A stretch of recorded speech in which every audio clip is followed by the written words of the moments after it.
the Porte Cochere. So the Porte Cochere, he said earlier something about how he likes the cantilever look. I like the word cantilever and the look of cantilever, whatever that means. Today we're going to talk about design brief and how a design brief can help translate the client vision into an actual design. And I talked about this a little bit in my project in the project in Ghana. The video was talking about floor plan. I'm gonna link it here. And also I talked about it in the checklist video that I shared not long ago. And basically what a design brief is, it's a Word document. It's mostly words that the client would share with you of all the requirements, their lifestyle brief and all that kind of stuff. And then you as the architect would take it and then try to translate those into design. So this design brief that I'm about to share with you, actually I'm going to share my screen and share that with you, but it's a little bit intimidating. I know that because the client is a lawyer, and when he shared it with me, I was even a little bit intimidated by it. But you know, he's very skilled with words. He knows how to express himself. But what I'm sharing today is not really like about a fancy language or like a good grammar, but it's more about the content.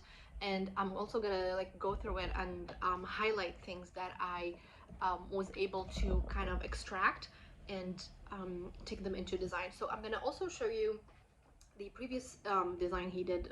Of course, as every project I do, my clients always have a local architect that they work with, and then they're not happy about something, and then they come to me so I can kind of fix it for them, and then they take it back to their local architect. So that's kind of like the workflow I do.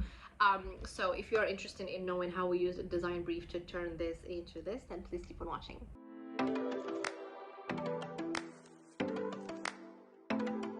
All right, so for some context, I was at the gym one day and I get a notification of somebody who watched my floor plan video, like the Ghana project. So because this person that eventually is going to become my client downloaded the PDF downloadable, I get an email notification that he did, and I'm like, you know, I'm running, but I can still check my emails. And then like 10 minutes later, I get another email of somebody reaching out through my website, and it was him.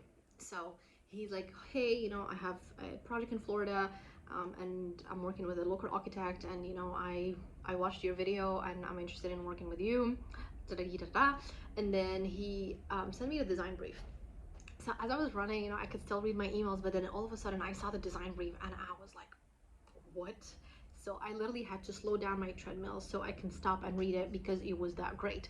And you know, I was like super excited to go upstairs and then, you know, like start working with him and like respond to his email and everything, because he really caught my attention with that design brief. So I'm sharing my screen here, so let me go through it.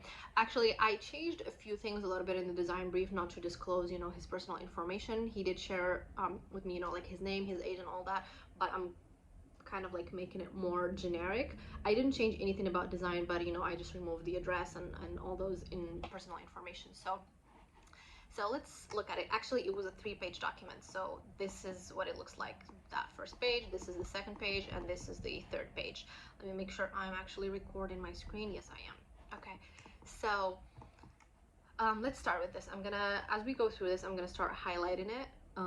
So because whatever I'm gonna highlight is something that I'm gonna eventually talk in the design when I show you the model and the plan. Okay, home in Florida, he gave me the address here, so I removed that. I just got the state.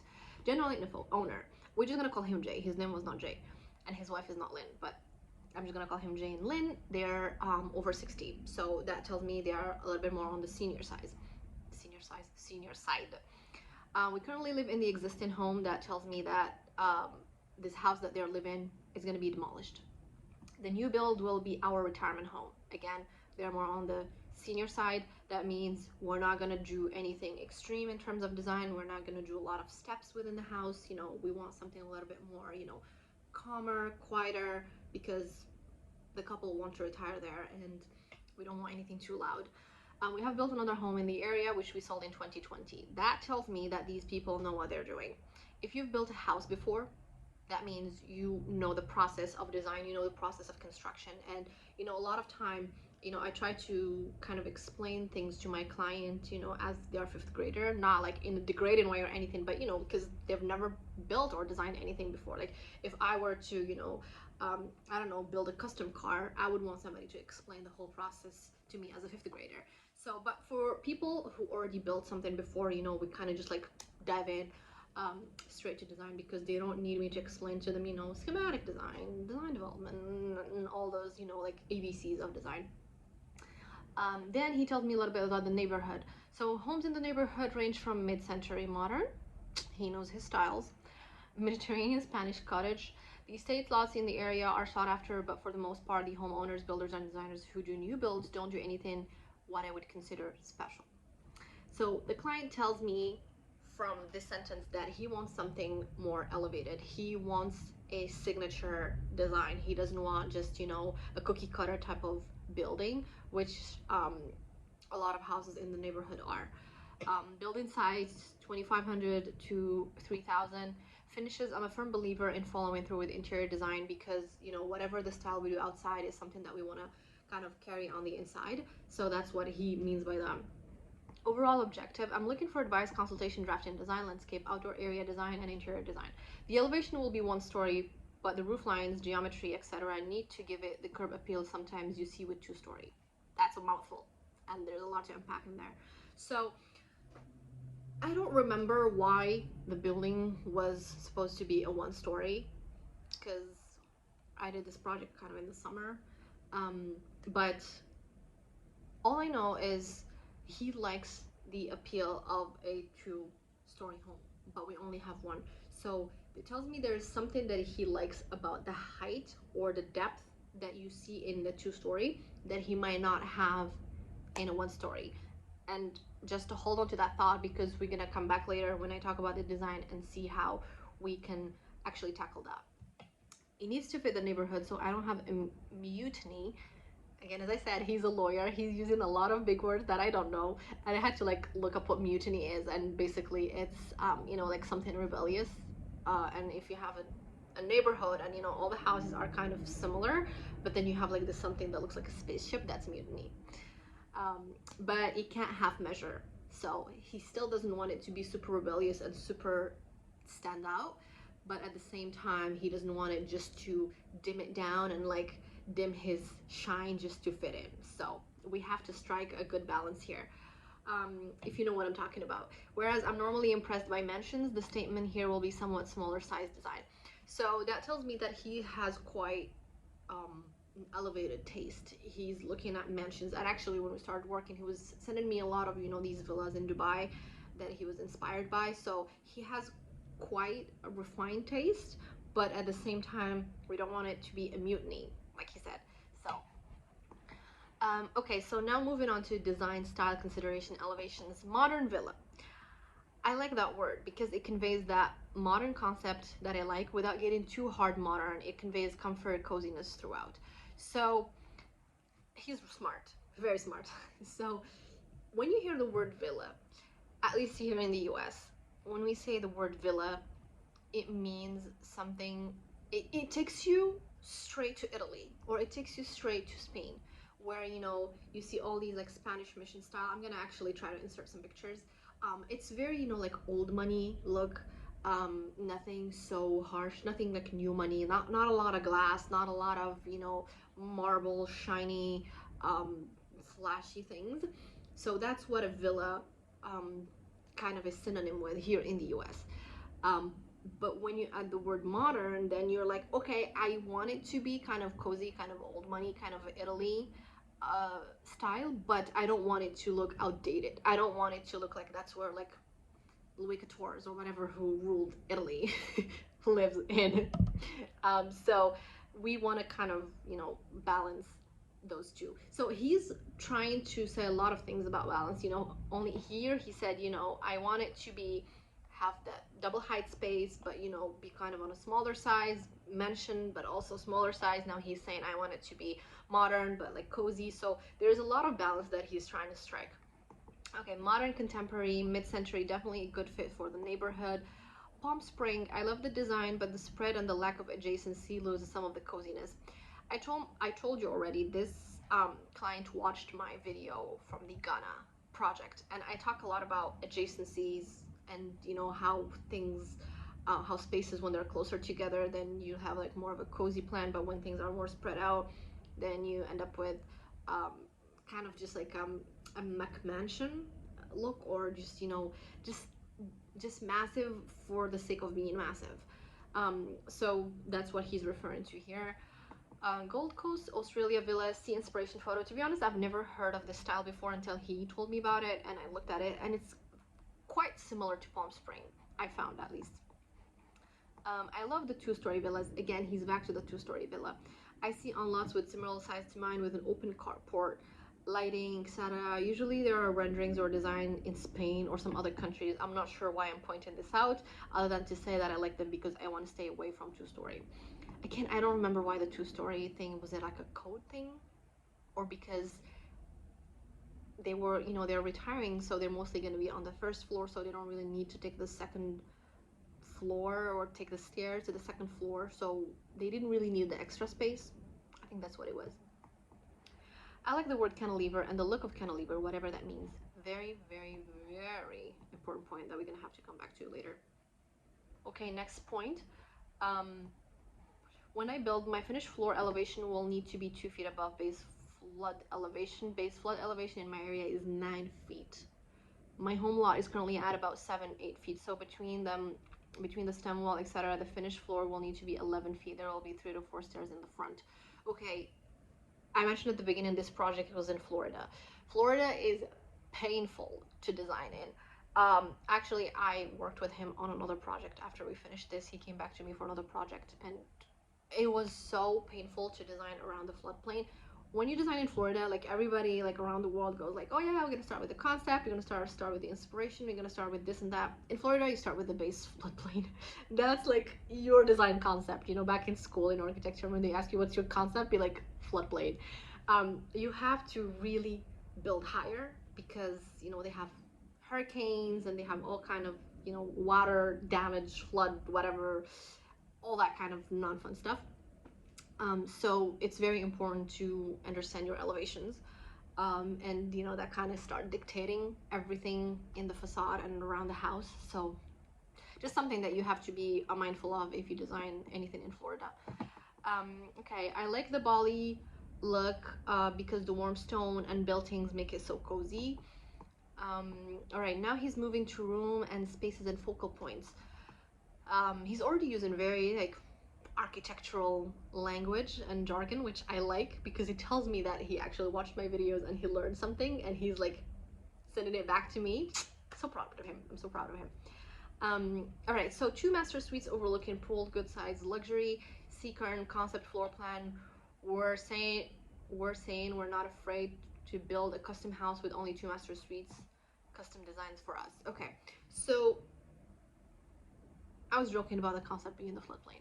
The concept in this house was actually to have 2 master suites looking out the pool, and 2 master suites for whatever personal reasons they have, but that was actually a U-shaped look. And I don't know if this is a good time now to show you the plan, but I'm just going to show you the plan. All right, so I'm going to show you the plan that the original architect did. So this is what he's referring to. So this is 1 master suite, and this is 1 master suite, and this is the pool. So this is what he's talking about. This is the whole house is built on having those two suites looking at the pool. So let's go back to his design brief here. Okay, so 2 master suites overlooking pool, good size, luxury. Next point, 1 additional bedroom, office, can be anywhere. Great room, kitchen. Consider fireplace floating, but must look good when no fire. Pantry. Front door, no glass, but must have a curb appeal. Another side entry door, built-in material, deco, slotted, combined with white.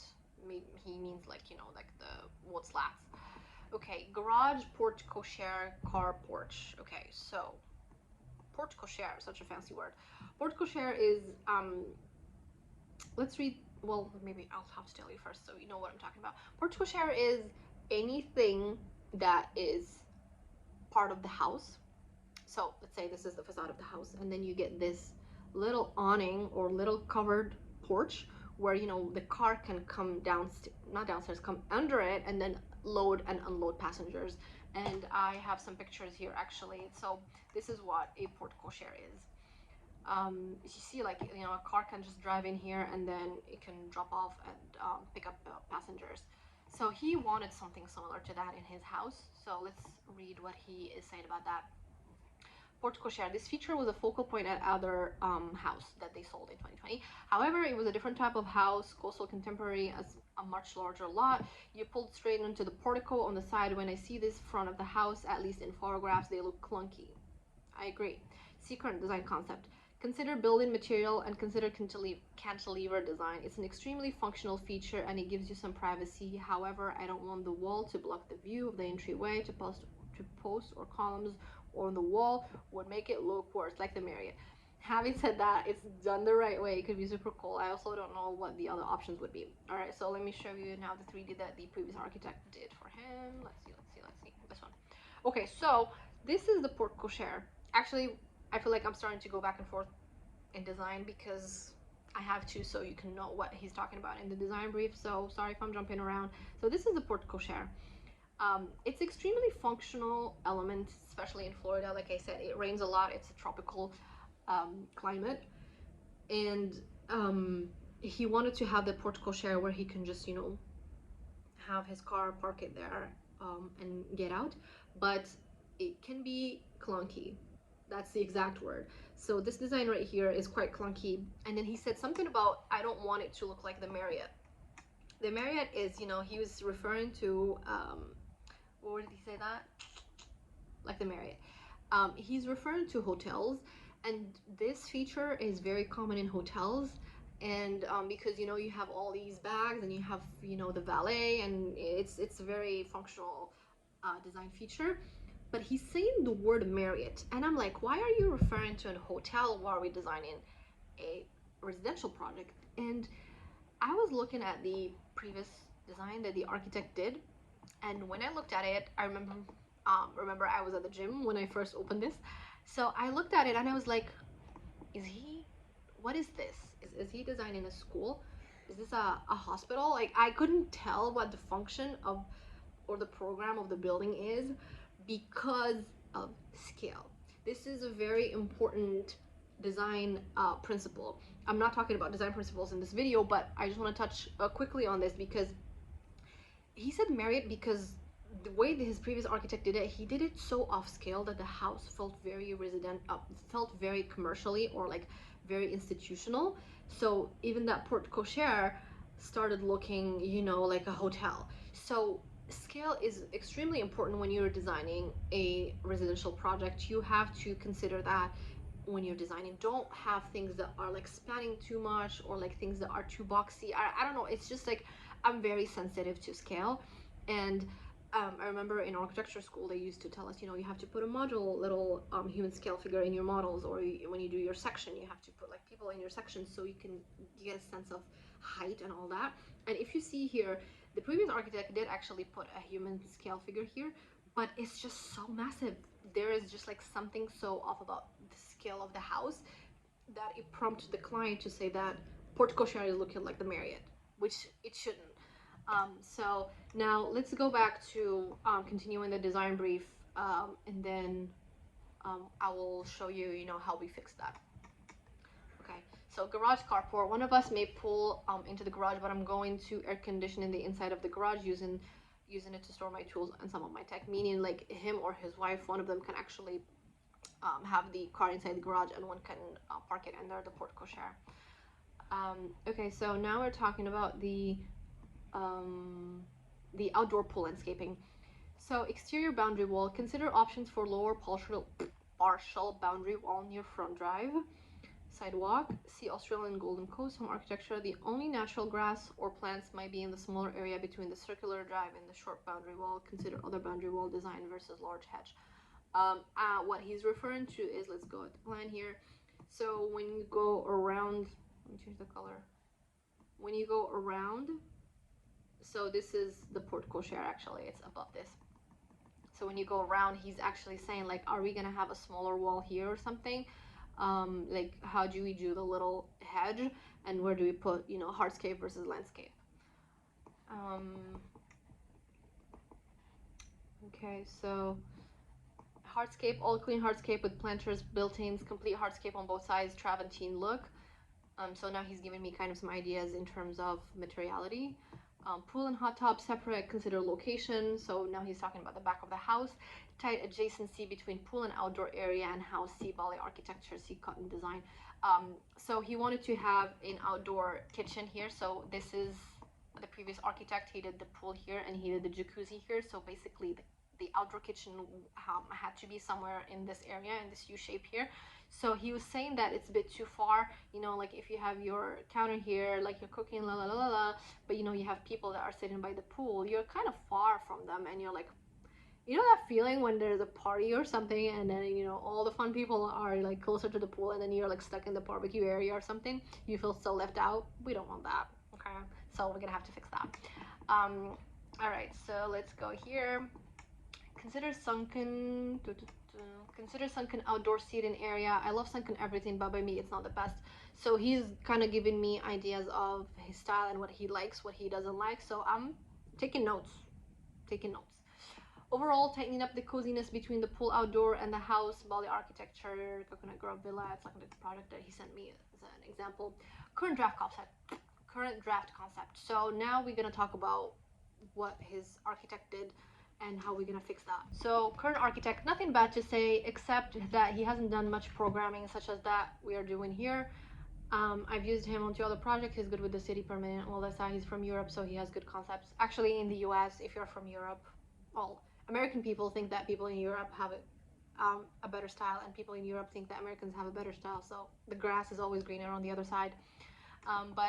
You know, he said that there's nothing bad, but they didn't really sit down and do the programming. Again, because I told you he watched my Ghana project where I did quite a lot of programming with my client there. So he wanted to do that because he felt like, because he didn't do the good job in programming, then the design kind of came in lacking. So that's why now he's like, let me go back again, do the programming and start over. Kitchen, I know this isn't the complete kitchen design, but I can't get a handle of the actual layout or the cabinet. Let's look at the kitchen in a little bit. The table connected to the counter, high island in L shape, is cool in theory, but functionally is a question. How will that work? The lower level chair crashes into the bar stool. I think my wife likes the idea of an actual pantry if that could be achieved.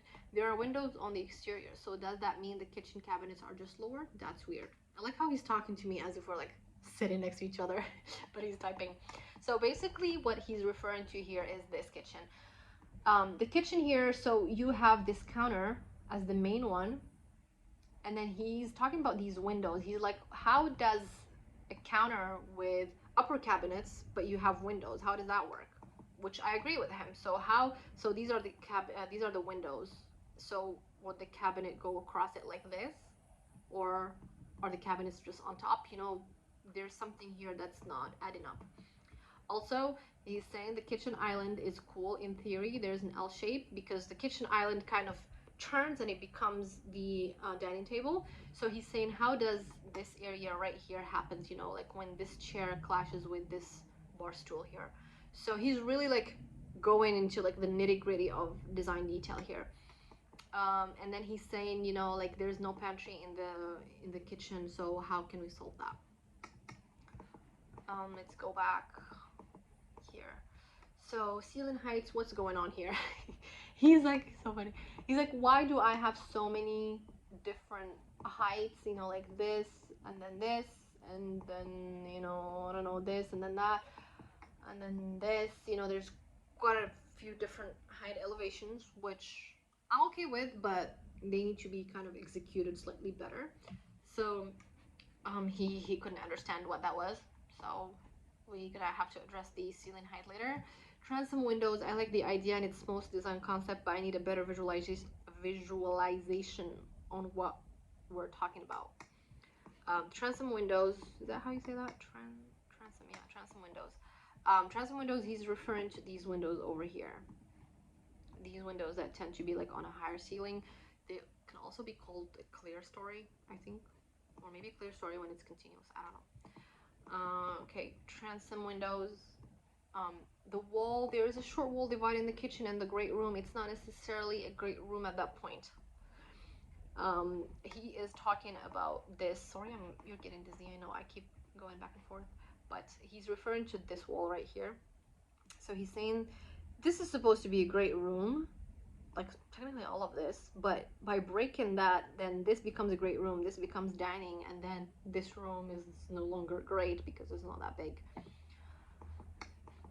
But let's see. But it could be if that wall is floating. So that middle wall that he's using to break the dining from the great room, he said we can still have a wall but then float it so it doesn't look like it's a harsh separation. The right type of, maybe if the wall is floating, has the right type of fireplace. Maybe I like the idea of having TV on either side of that wall. He got a little sit-in place in the kitchen right on the other side of the wall, which also is unique and would fit our lifestyle, I suppose. Concern here is also that remaining great room looks a little punny. All options are at the table here. So that means, I think when he said all options on the table here, meaning like he's open to actually relaying out the kitchen and the great room. Okay, privacy deck. I don't need the privacy deck. It's not a desirable view, but it's sort of built into the elevation. I don't like the railing or glass railing on the exterior. I could use the square footage or something else, I guess. He is referring to this privacy deck right here.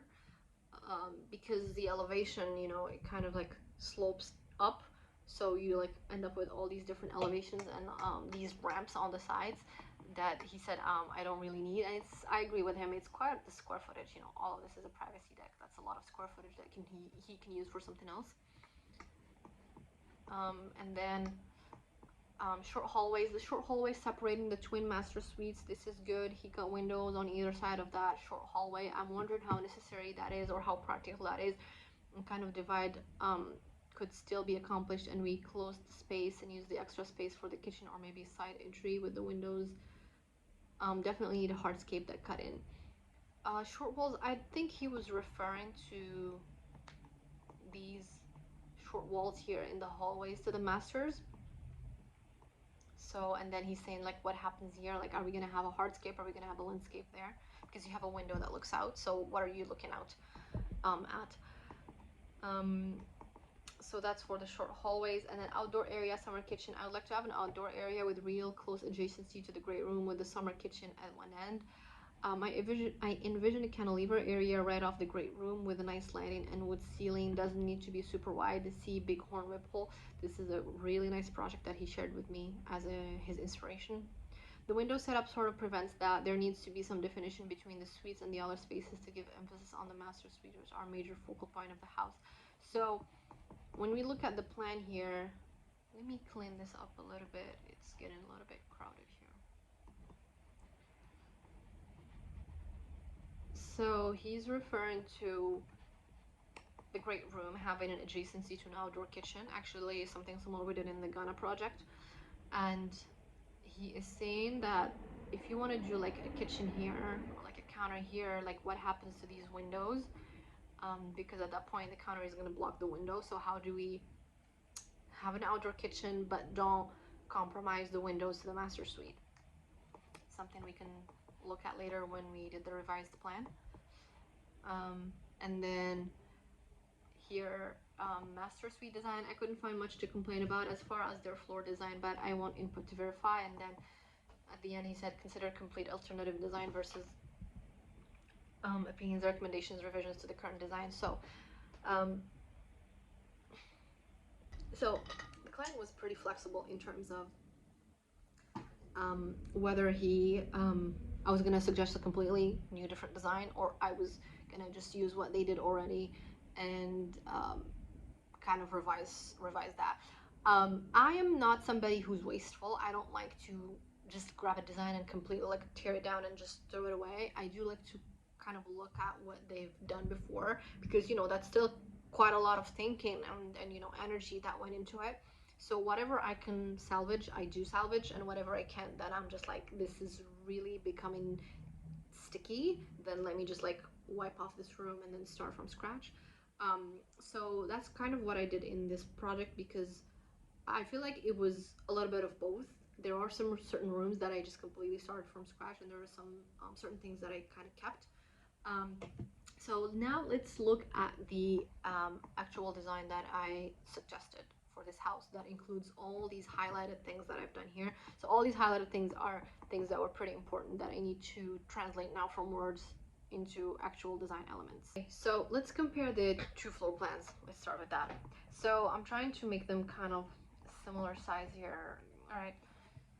So let's start from the exterior. So let me orient you here. So this will be the street. This is street right here, and this is street right here.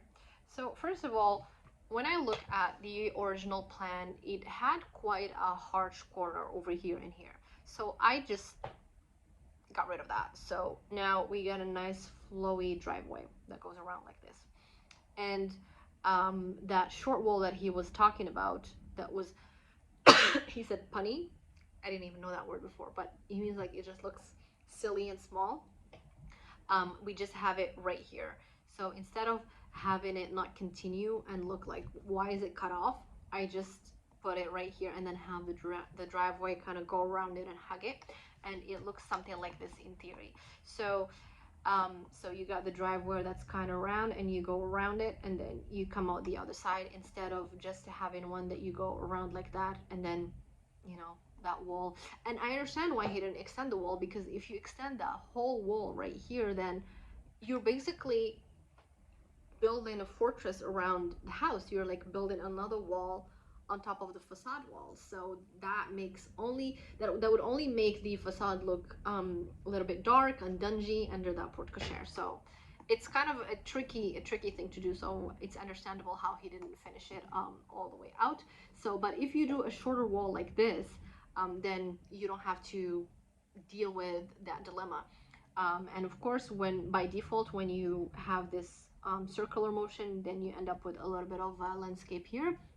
So that kind of worked out perfectly for us. And also I used this wall right here to put a little sign, you know, with some LED and all that, so that a little touch to that short wall that looks funny. Now it has more of a design feature to it. So let's go back again to the floor plan. So when you come in here, I also have some softscape on this side. So softscape, and then you have the garage here. So the garage is has an entrance through here, and then it has an entrance through here. So that's something that we kept from the previous design. I don't have anything to say about that. So you can go through here, or you can go through here. Then in the entrance, I did a little bit of grander stairs, floating grander stairs. He did quite small stairs with some landscaping on this side, but remember, the client has kind of a high-end taste, so anything that was a little bit grand, but not too grand, again, scale. Remember the scale. We don't want to have an entrance to a city hall, but at the same time, we want something to look a little bit upscale. So upscale, something that looks a little bit elevated. So that's what we did here. And then so those are the floating stairs over there. And then the main, actually, that I was about to forget about, that was the main thing that I was about to forget about is the porte cochere. So the porte cochere, he said earlier something about how he likes the cantilever look. I like the word cantilever and the look of cantilever, whatever that means.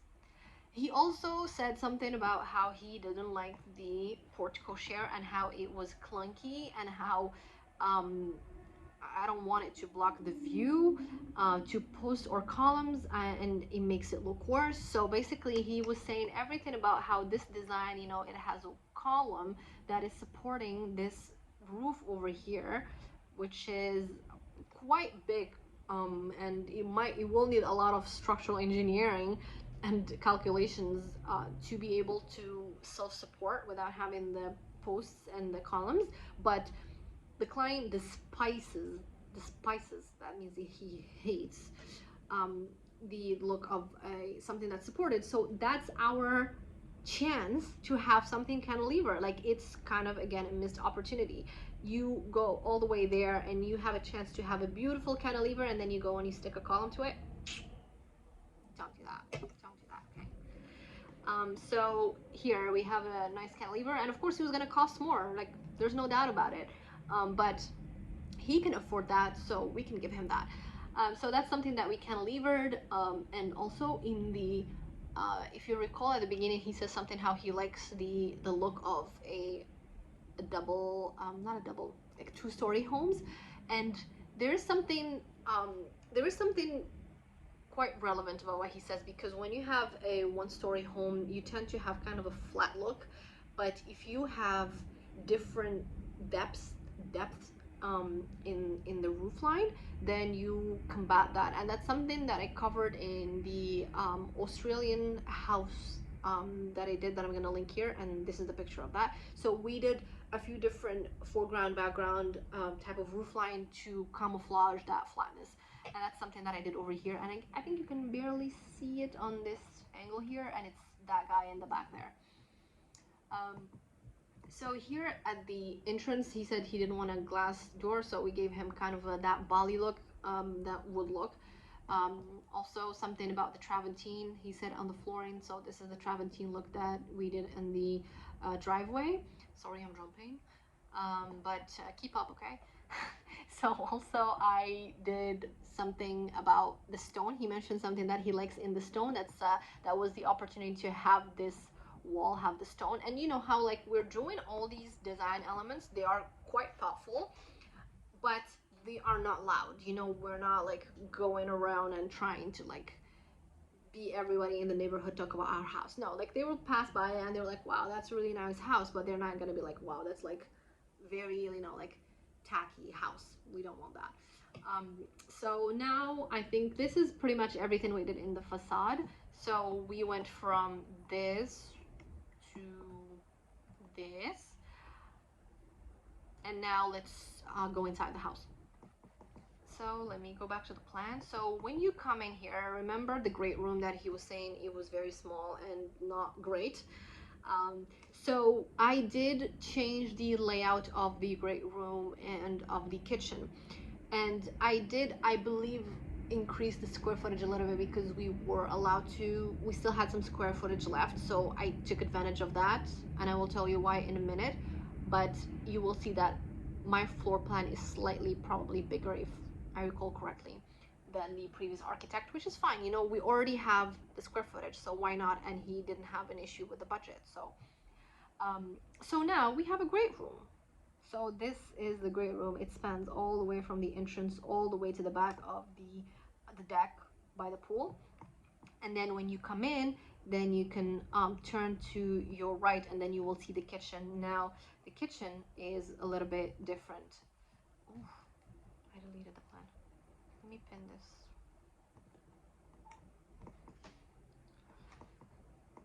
So the kitchen, if you recall, we had that issue with having the counter over here, and that would clash with the windows, and we also had an issue where we didn't have a pantry. So I didn't really know why we had to orient it that way. Like, it's not like we needed to orient it this way because there is a view or a certain thing on that side. So we were pretty flexible in terms of how we orient the kitchen. So I said, okay, why don't we flip the kitchen? So why don't we have a counter over here as an L shape? We clear the window, which is this guy over here. So now this window is completely cleared, and then we can have a dining area here, and then we have our nice little island, and we have a hidden door to a pantry. So just by rotating that, we fixed so many issues by simple rotation, which is something that we couldn't have when we had the kitchen facing this way. Then you cannot like stick out a pantry over here, or like where would you put that? Like put it here. It was a little bit difficult to place a pantry in this layout, but in this case right here, it was just so natural. Like I didn't even have to put so much effort or like kind of force a pantry. It just presented itself. And I just put a hidden door there, so it's all matching with the counter look in the cabinets, and then you can have a hidden door back to the pantry. So that's how we solved the dining area. And then again, you can see this from the exterior here. You can see how, you know, I have these chairs here for the dining, and then there's the kitchen in the background. Okay, so moving on to the great room. Actually, I have to show you the great room, what it looks like when you first enter. So this is another look from the facade, that roundabout, the two garages, the Porte Cochere, where you can park underneath it and it's not gonna rain on you. And then this is when you come in, this is the great room, and then you can see all the way to the back of the pool, and then this is to your right, you can see the kitchen. Remember that floating wall that he was mentioning about having a fireplace on? So this is that floating wall. So now that wall is no longer small and awkward, like this thing over here. Where is it? Did I lose it? No, that's my plan. This plan. So you see how that wall was a bit small, and you know, when you say the word great room, you want it to be grand. And if you are like, whatever you're gonna draw, it has to be kind of big gesture. And if you go and you do like these little tiny walls, then it's conflicting, you know. You want to like be confident, you want to just like, yeah, look at my great room, and then you have like this tiny wall and it just like, it ruins the whole vibe. So we want to like, we want it to be a great wall that belongs to a great room. Okay, so this is now that TV wall, and it's, you know, it has every single thing that a great room needs. You got the fireplace, you got the little shelves, you got the TV, you got the LEDs, and it's floating, most importantly, because now there isn't a harsh separation between the kitchen and the living room. So if we move along, let's see, this is the view from the kitchen, and this is the outside, that big window with the wall that has the stone, so you can look out, and then you can also see out here to the great kitchen. This is another view from the far kitchen back to the back kitchen to the great room, and this is the door to the pantry. This is another view from the great room, as if you're coming in from the pool looking out to the exterior door. And this is again to the kitchen.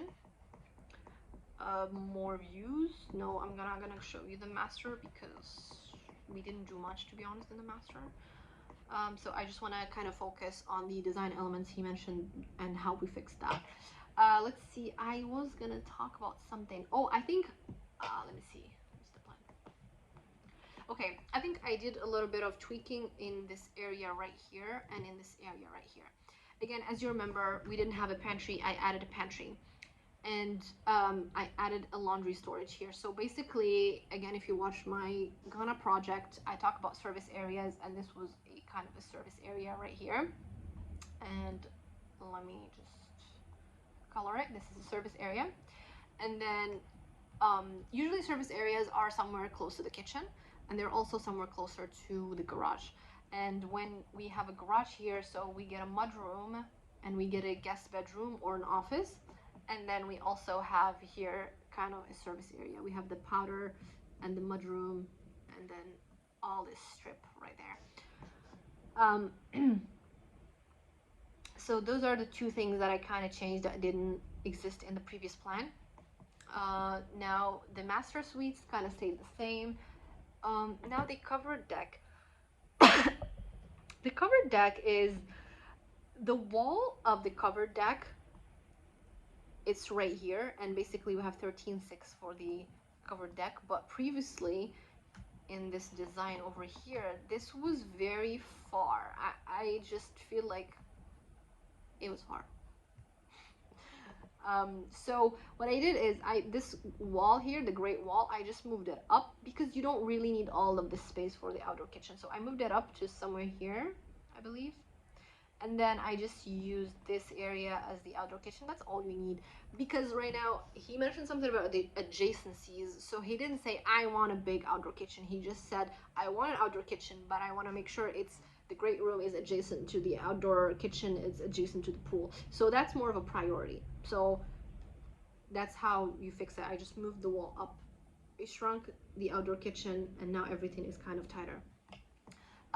Actually, I think this is a good time now to show you that bighorn project that he mentioned, and it is a beautiful, stunning, magnificent project.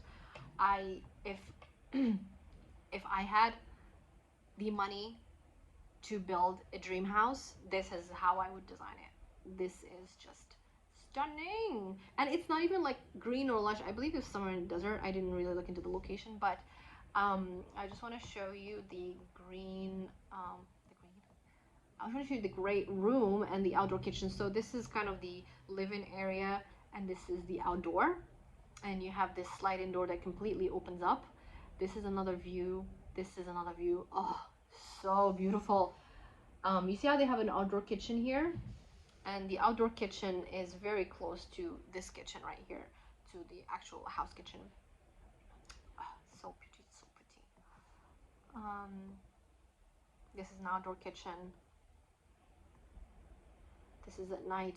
At night is just like another level with all the lights on, and oh, it's so beautiful.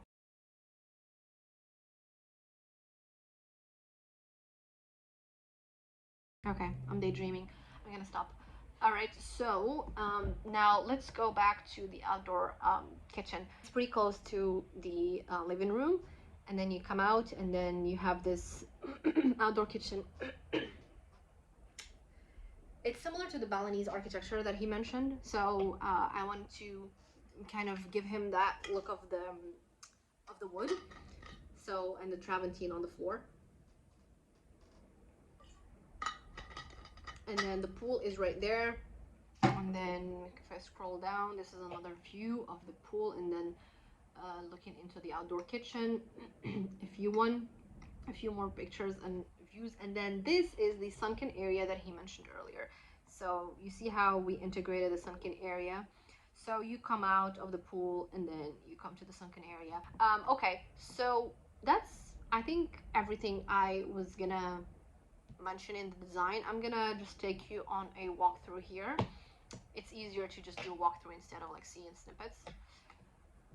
So this is the house. That's the roof extra that we added to give that two-story home so it doesn't look too flat. We come in. Welcome to my house. So this is the great room. This side here is the kitchen, and then you get the dining. That's that big window that we saw from the outside. Sorry, you're getting dizzy. Now going out. Now we are going into the outdoor kitchen. You see how it's very adjacent. It's right there. To be honest, if it was up to me and if I started this project from scratch, I would have done the kitchen closer to the pool instead of having it by the entrance of the house. But I think I know why they didn't do that, because the focal point was supposed to be on these master bedrooms. See, actually, I'm just going to take you to the master bedroom. So this master bedroom would have a separated wall, and then you have the closet and the bathroom on this side. So you're like looking out to the pool when you're in this bedroom, and then also when you're in the bathroom. And then there's the other one on this side. This is another bedroom, and then this is the bathroom for that.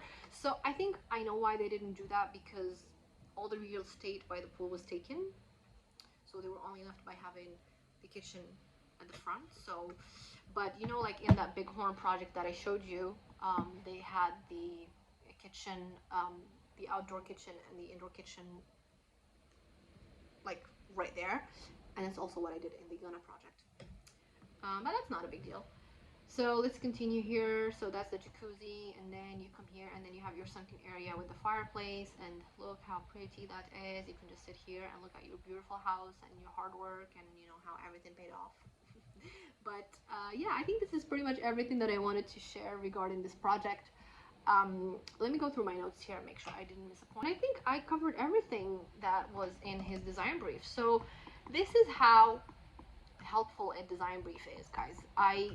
I talked about it many times before, but I never really went into this in depth to show you how I can translate that. You know, it really made my job easier to just get in his brain right away. Like, I didn't have to ask so many questions because he provided me with everything. And it also worked for him because I didn't have to do a lot of revisions. I just did the first one, and it was very minimal revision. Like, he took the stones from the pool, and like basically I would say like 99% of the design stayed the same. It was just small details here and there. And then we did the final draft. So that saved him time and money and then a lot of back and forth. So design brief is extremely important. Again, you don't have to make it this elaborate like he did, but it's just the reason I shared this, so it helps you to kind of know what kind of design points you should be hitting that are mostly meaningful to the architect. Because a lot of times, you know, you could be writing a lot of things, but then that's not really like what I need. But this was a great example, and actually I started sharing it with my other clients when I onboard them, and I'm like, hey, can you send me a design brief? And they're like, I don't know, like, what do you need me to write? And I just like, look at this guy, this is what he did. So if you can kind of like mimic what he wrote, then that will be extremely helpful to me, and then I will just, you know, get you right away. So I hope this design brief transformation from design brief to an actual design was helpful to you. You know, it gives you an idea of what to focus on when you're talking to an architect. And also, if you already have a local architect and you don't like their work, instead of just getting on a call and tell them, hey, you know, I don't like this, I don't like that, why don't you sit down, take a few minutes and write it down and send it to them. Once they read it, it's going to register better in their brain, because when you talk, there's just so much that you're receiving, but you know, but you're also missing.